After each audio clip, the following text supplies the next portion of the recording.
So good to see you. Great to see you too. Last time I saw you was in San Francisco. Yes. I know you are all over the place. Yes. I'm curious if this year feels different than the last time you were in Davos. Gemini 3 is out. We've heard that OpenAI called a code red internally. Do you feel like Google got its mojo back?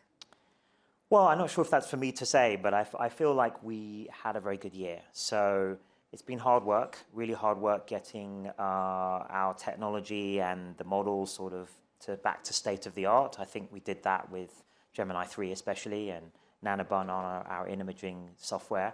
And then I think we've also sort of adapted really to this new world of shipping very fast, kind of bringing a kind of startup energy to what we do. And do you think people underestimated Google or got something wrong? Yes, maybe. I'm not sure. I mean, I think we always had the ingredients, to be at the forefront of this. Obviously, we've got the long history in it. I think, over the last decade, Google and DeepMind, between us, we've invented most of the breakthroughs that the modern AI industry relies on now. Obviously, transformers most famously, but AlphaGo, deep reinforcement learning, these things. And we have these incredible product surfaces, billions of user services that are natural fits for AI, actually, from search to email to Chrome. And but it's just getting all of that together and organized in the right way. And I think we've done that in the last couple of years. And there's still a lot more work to do, but I think we're starting to see the fruits of that. If you think you have an advantage, how big do you think your advantage is? How long does it last?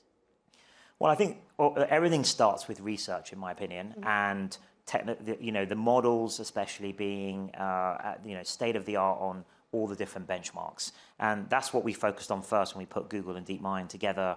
And I think with the Gemini series, we're very happy with how that's going. There's a lot more work to do there, but I think we're the only organization that has the full stack. From the TPUs and the hardware, the data centers, the cloud business, the frontier lab, and all of these amazing products that can, kind of natural fits for AI. So really, structurally, from first principles, we should be doing very well. And I think there's actually a lot more headroom to come from here. I wonder what a day in the life of a frontier model leading AI CEO is like. Like, I've read that you do most of your thinking between 1 and 4 a.m. Yes, that's right. Is it ever not a code red inside? Do you ever feel comfortable? No, you never feel comfortable. I mean, we try, code reds are for very special circumstances, but it's always, for the last, I would say, 3-4 years, it's been unbelievably intense. And, 100-hour weeks, 50 weeks a year, and that's the norm. And I think that's what you have to do at the forefront of this unbelievably fast-moving technology. It's ferociously competitive out there, maybe the most intense competition there's ever been in technology, and the stakes are incredibly high, AGI and all of that can mean. So commercially, scientifically, and then if you add all the excitement of what we're doing and using it as my passion, as is exploring scientific problems with AI, accelerating scientific discovery itself. This is what I've always dreamed about, and I've worked my whole life on AI towards this moment. So it's sort of hard to sleep because there's so much work to do, but also there's so much exciting things to look into and to push forward. I know you're very focused on AI driving scientific progress, discovering new materials even. We've seen now Gemini being integrated into humanoid robots. Is the AlphaFold moment for the physical world and AI here? What is that, and what does that look like? Yeah, I spent a lot of the last year actually looking very carefully into robotics. I do think we're on the cusp of a kind of breakthrough moment in physical intelligence. I still think we're about 18 months, 2 years away from we need to do more research, but I think the foundation models like Gemini show the way forward. From the beginning, we made Gemini multimodal, so it could understand the physical world for multiple reasons. One was so we could build a universal assistant, maybe that exists on your glasses or your phone that understands the world around you. But of course, a second use of that would be for robotics. So what does that moment for the physical world look like? I think it's having robots, reliably do useful tasks out in the world. And I think there's a few things holding that back still. Part of it is the algorithms are still not quite there. They need a little bit more robustness. They have to work with less data than you get for the LLMs or the models that work on just digital realm. You can sort of create synthetic data. It's a lot harder to make that kind of data. And there's still sort of some problems in the hardware that are not solved, specifically things like the arm and the hand. Actually, when you look into robotics very carefully, you get a newfound appreciation, at least I did, for the human hand and how exquisite evolution has designed that. It's incredible. And it's very hard to match the reliability, the strength, and the dexterity that the human hand has. So there's still quite a lot, in my opinion, pieces that put together, but there's very exciting things. I mean, we just announced a new deep collaboration with Boston Dynamics. They've got some very exciting robots in Hyundai and actually applying it to automotive manufacturing. And we'll see over the next year how that goes in sort of prototype form. And then maybe in a year or two, we'll have some really impressive demonstrations that we can scale up. A year ago, DeepSeek seemed cataclysmic for the West. Now, a year later, it's quiet. China seems to have been quieter. Yes. Has your opinion on competition from China changed? Not really. I mean, I didn't think it was cataclysmic in the first place. I think it was a massive overreaction. In the West, it was impressive. And I think it shows that the Chinese are very capable, the leading companies. I think companies like ByteDance actually, I would say, are the most capable. And they're maybe only 6 months behind, not 1 or 2 years behind the frontier. So I think that's what DeepSeek showed. Some of the claims were over-exaggerated about, the amount of compute they used and being so minimal and so on, because they relied on some Western models and also fine-tuning on the outputs of some of the leading Western models. So it wasn't sort of de novo. And the other thing I think so far is not, yet to be seen is, can China actually, the Chinese companies innovate beyond the frontier themselves? So they're gaining, they're very good at kind of catching up to where the frontier is and increasingly capable at that. But I think they've yet to show they can innovate beyond the frontier. You helped define AGI. You have said we have a 50% chance of getting there by 2030. Is that still your timeline? It is. And is AGI still a useful target for you? I think so. I think it's that is still my timeline. And it's a little bit longer than some others some of my peers that you'll hear. But my bar is quite high. It's the ability to, a system that exhibits all the cognitive capabilities humans have. And I think we're still clearly quite far from that. That means, in things like scientific creativity, not just solving a conjecture or solving a problem in science, but actually coming up with the hypothesis or the problem in the first place. And as any scientist knows, finding the right question is actually often way harder than finding the answer. So it's not clear that these systems have that capability yet. In fact, they definitely don't right now. I think they will eventually, but it's not clear what's needed still. And there's things like continual learning, online learning, going beyond what they've been sort of trained for, and then they're static out in the world. They need to learn on the fly. So there's quite a few, in my view, missing capabilities that are quite critical to what I would regard as an AGI system. Google's a major investor in Anthropic. Dario was here earlier today. Yes. Do you agree or disagree with his prediction that AI will wipe away 50% of entry-level white-collar jobs in 5 years? I think that's also my timelines and my view on that would be a lot longer. I mean, I think we're starting to see maybe the beginnings of that this year in terms of maybe entry-level jobs or internships, those types of things.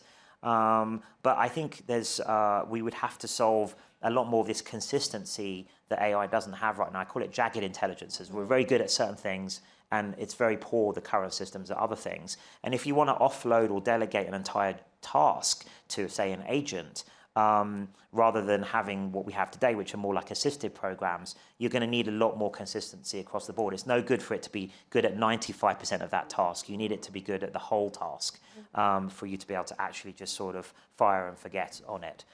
So I think there's still quite a lot more to be done before we'll see that kind of disruption. But that kind of disruption will happen.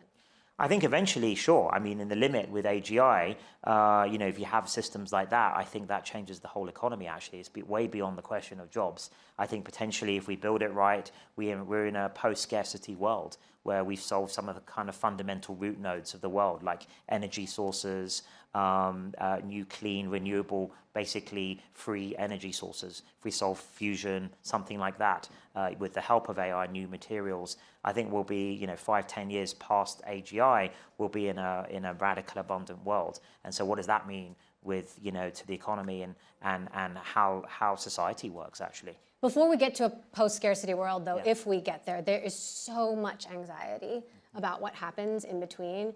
I'm a mom. I know you have kids. Like, what scares you most for them?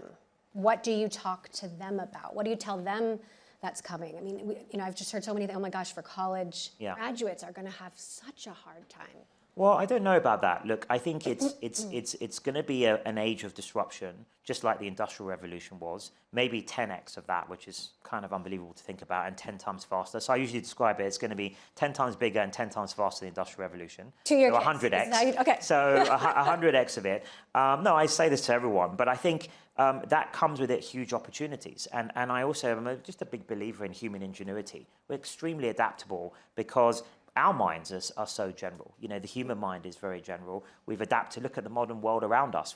Our hunter-gatherer minds have managed to build modern civilization. So I think we'll adapt again. I think it's a little bit unprecedented because of the speed of it. Usually it takes 1 generation or 2 generations for a transformation like this to happen, and the magnitude of the transformative power of this technology. But I think the kids today, I'd be encouraging them to get incredibly proficient with these new tools and native with them. And they're almost equivalent of giving them superpowers, in the creative arts. That you could probably do the job of, what would have taken 10 people in one. And I think that means, if you're entrepreneurial, if you're creative with game design, films, projects, you can probably get a lot more done and break into those industries a lot more easily than you could in the past as, a new upcoming talent. Some folks have advocated for a pause to give regulation time to catch up, to give society time to sort of adjust to some of these changes. In a perfect world, if you knew that every other company would pause, if every country would pause, would you advocate for that? I think so. I mean, I've been on record saying what I'd like to see happen. It was always my dream of the kind of the roadmap, at least I had when I started out DeepMind 15 years ago and started working on AI, 25 years ago now, was that as we got close to this moment, this threshold moment of AGI arriving, we would maybe collaborate in a scientific way. I sometimes talk about setting up an international CERN equivalent for AI, where all the best minds in the world would collaborate together and do the final steps in a very rigorous scientific way, involving all of society, maybe philosophers and social scientists and economists, as well as technologists, to kind of figure out what we want from this technology and how to utilize it in a way that benefits all of humanity. And I think that's what's at stake. Unfortunately, it kind of needs international collaboration, though, because even if one company or even one nation or even the West decided to do that, it has no use unless the whole world agrees, at least on some kind of minimum standards. And, international cooperation's a little bit tricky at the moment. So that's going to have to change if we want to have that kind of rigorous scientific approach to the final steps to AGI. So if AGI comes in, let's say, 2030, we don't have the regulation set up yet, are we destined for something difficult? Well, then we're, I think I'm still optimistic that enough of the leading players will kind of communicate together and hopefully collaborate at least on things like safety and security protocols. There's a lot of that already. We work, quite closely with Anthropic, for example, on those things. And that would be needed then, maybe kind of more peer-based cooperation if we can't get that international thing to work. But I would, that would be a lot more pressure. Elon and Sam to cooperate with you? I potentially, I think I'm on pretty good terms with pretty much all the other leaders of all the leading labs. I mean, I think if the stakes are high enough, and I think a lot of it is understanding what's at stake and what the risks are. And I think that will become clearer to everyone in the next 2-3 years. So let's talk about the technology and the next curve. Jan LeCun has said he doesn't think transformers and LLMs alone will get us to AGI. Do you agree or disagree? And if they're dead ends, then what are we doing? Yes. No, I disagree that they're dead ends, but obviously, and I think that's clearly wrong. I mean, they're so amazingly useful already. But I think the way I say it, it's an empirical question. I think it's a scientific question whether they're going to be enough on their own. I think it's a 50-50 that, just scaling up existing methods with some tweaks will be enough. It might be. And you have to do that. And I think that's useful work because at a minimum, the way I look at it is these LLMs will be a component, a massively important component of the final AGI system. The only question in my mind is it the only component, right? And I could imagine there are 1 or 2 breakthroughs, maybe a small handful, less than 5 that are still needed from here, less right? than 5. Yes, and so, and those might be things like world models. That's something that Jan talks about. We're working on that. In fact, we have the best world model currently, which is Genie, our Genie system, and I work on that directly, and I think it's very important. But also things like continual learning and having consistent systems that are, don't have these jagged edges that they're good at and not good at. That's a general system shouldn't have that. So I think, better reasoning, more long-term planning. There's quite a few capabilities that are still missing. And it's an open question whether a new architecture or a new breakthrough is needed or more of the same. And we're just, from my point of view, from Google DeepMind's point of view, we're pushing as hard as possible on both those things, both inventing new things and scaling up existing things. So slightly different but related, Ilya Sutskever has said the era of scaling and making bigger models, make improvements is nearly over. Is that something you agree with? No, I don't agree. I think his exact quote was that we're back to the age of research. But I love Ilya, and we're very good friends, and we agree on a lot of things. But my view is we never left the age of research, at least from the point of view of DeepMind. We've always invested. In my view, we've always had the deepest and broadest bench. Actually, Google and DeepMind together, if you look over the last decade, we've invented about 90% of the breakthroughs that the modern industry relies on. I think, of course, transformers most famously, but also deep reinforcement learning, AlphaGo, these kinds of reinforcement learning techniques. We pioneered all of that. So if some new breakthroughs are required in the future, I would back us to be the ones, just like in the past, to be the ones to make those breakthroughs, in the future. Last agree or disagree. Elon says we have entered the singularity.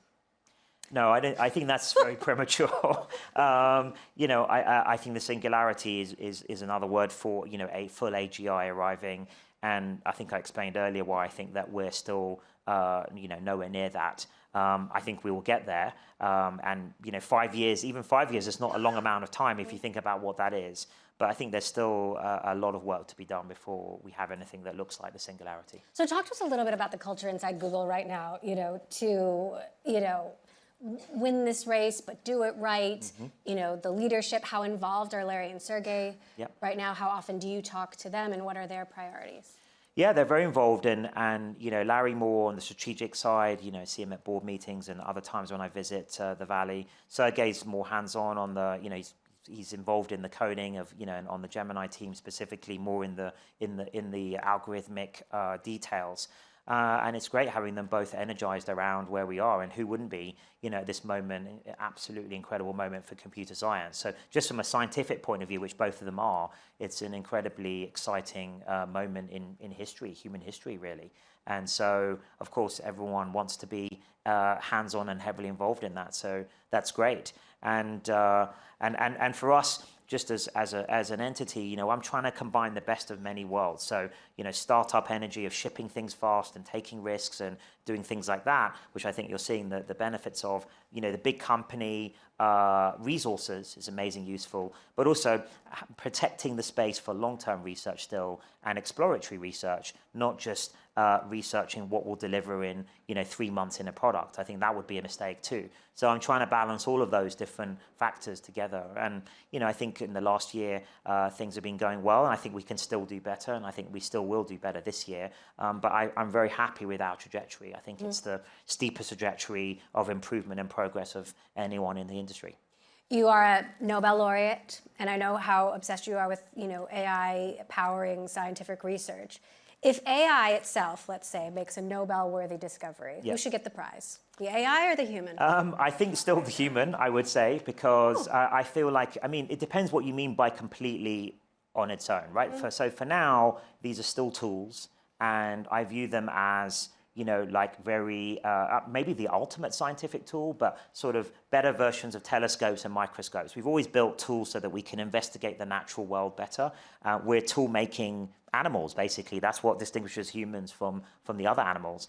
And that's our superpower. And I include computers in that, of course, and AI being the ultimate expression of that. So in some ways, I think of AI, and I've always thought of it as the ultimate tool to do science.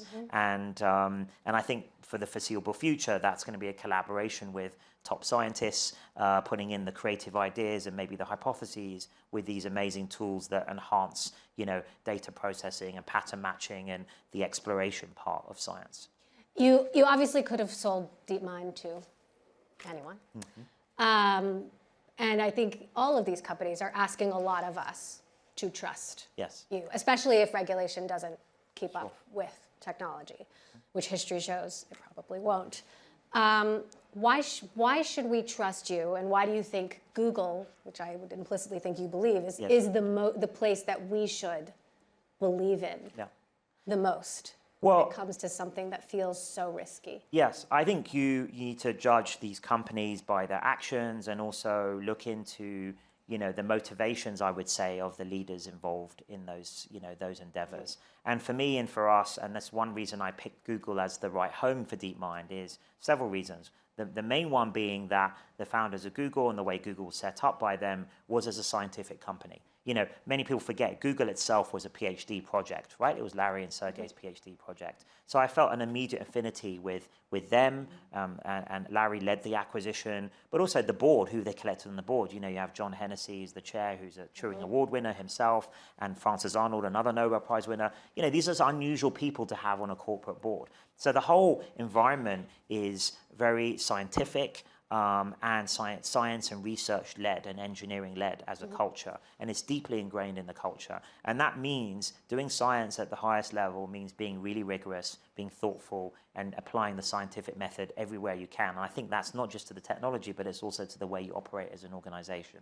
So I feel like, we try to be very thoughtful and responsible and have as much foresight as possible over the technologies we put out in the world. Doesn't mean we'll get everything right, because it's so complex and so new and nascent and so transformative, this technology. But we hope to course correct as quickly as possible if something does go wrong. And then the final thing I would say is just I was just attracted by the types of things Google tries to do in the world. Organizing the world's information, I think, is a very noble goal, which is obviously Google's mission statement. And I think it fitted very well with DeepMind's mission statement of, solving intelligence and using it to solve everything else. And that was and I think those two mission statements are natural fit. AI and organizing the world's information naturally go together. And I think those are the types of products that Google's well known for, from Maps to Gmail to obviously search.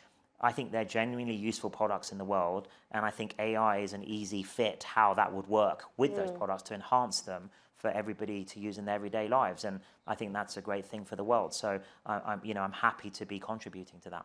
Okay, so post-scarcity world, we're there, people no longer have jobs. What do you personally plan to do with your time once you have achieved all your technical goals, the research is just automating itself? Right. Well, I would love to use it for, what I will do post the singularity is to use it for exploring the limits of physics. I think that was my favorite subject at school, was the big questions. What is the fabric of reality? What's the nature of reality? What about the nature of consciousness? The answer to the Fermi paradox, all of these things. What is time? What is gravity? I'm amazed more people, we just go around our daily lives, not really thinking about these massive questions that for me are always kind of almost screaming at me for like what is the answer to these things, these deep mysteries? And I would like to use AI and to explore all of those things, maybe traveling to the stars as well with the help of, and new energy sources and materials and other things that's unlocked by AI. Will we all have meaning and purpose if we don't have work?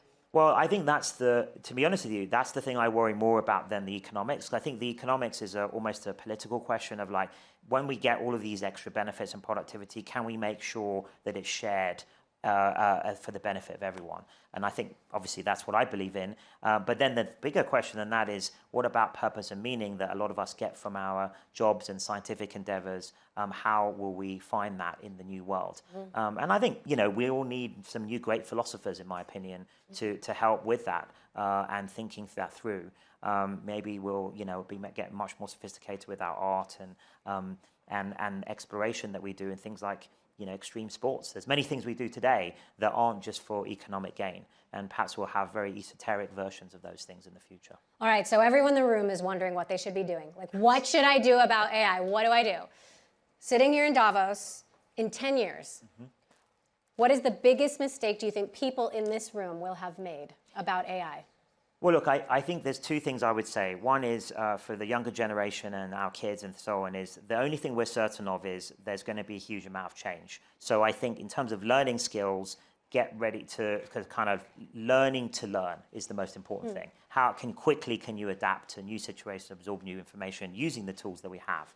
For the CEOs and business folks in the room, I think the most important thing to do now is there are many providers of leading models and leading service providers, and there'll be more for these AI models. Pick the partners that you feel are approaching it in the right way. And so, kind of partner with those that are making the changes and approaching this technology in the way that you would like to see in the world. And I think together we can kind of build that future with, AI coming down the line that we all want.